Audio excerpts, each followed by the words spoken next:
Well, the big story that we are tracking this afternoon on NDTV's YouTube channel is this horrific attempt at potentially killing students outside Jamia Millia Islamia University in the heart of Delhi. This picture actually shows that moment a couple of hours back when a man called Gopal, who's supposedly 19 years old and a resident of Jewar in Uttar Pradesh, went right into a protest of Jamia Millia Islamia students, whipped out his country-made revolver and opened fire in the process, injuring a student known as Shadab. That student has now been taken to hospital at the All India Institute of Medical Sciences. His left hand or arm, one of the two, has been injured, and he will be going, we are told, through surgery because the bullet is still lodged inside. This marks an absolutely frightening downturn in what is happening in Delhi today in all of these protests in the last couple of weeks. While the police have opened fire on protesters in Delhi several weeks back, we've seen largely peaceful protests at Shaheen Bagh and Jawaharlal and at Jamia Millia Islamia University. There have, of course, been other instances of violence which have taken place, for example, at Jawaharlal Nehru University. But in the last couple of days, one at Shaheen Bagh and one over here, we've seen guns being whipped out and an attempt being made to scare a large number of protesters wherever they may be. And that's what happened today. And the video which actually exists, you can see it if you log on to ndtv.com. It's among our top stories, is of this man opening fire. And as you can see in this, he had actually whipped out this gun and was whirling it around in the air right in the presence of the police, who were just a few meters behind him. And then he took aim, took his time, fired. A former Director General of Police of Uttar Pradesh told me that guns like this usually carry only a single round in the chamber at once. They needed to be loaded again to be fired again. This, in a sense, perhaps ensured that there was no more damage. More people weren't hurt. But as a result of this, there is a sense of great tension outside Jamia Millia Islamia right now. So who is this man? And this is actually another frightening part of this entire story. The man is supposedly somebody called Rambhakt Gopal. Rambhakt Gopal, who you can actually see over here.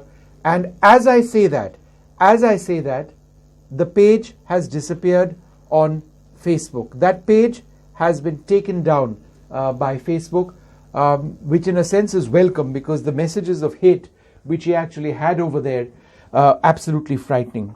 But I am therefore unable to show you what it had. But this was a man who was live streaming his presence in that particular area. And this is a man who put out plaques over there on his Facebook page where he clearly said that this is something that he intended to do. And he carried out that attack which took place.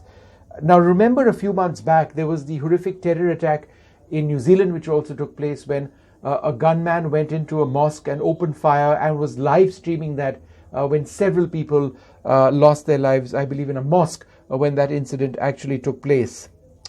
So this is, it's a frightening interplay of a couple of things. It's a frightening interplay of the technology available, of the intent to kill or to harm, but also a reflection, and we need to address this, of the fraught polarization that we've seen ahead of the Delhi Assembly elections, which take place in a few days from now, where several leaders, including some fairly prominent BJP leaders, have been making statements with a clear attempt at attempting to polarize the situation, a clear attempt at trying to divide voters on Hindu and Muslim lines. In fact, the Election Commission has taken note of those statements. And in this broader environment, when you've got a man like this particular man come into that area, make communal remarks, roll live video, and then have people commenting on that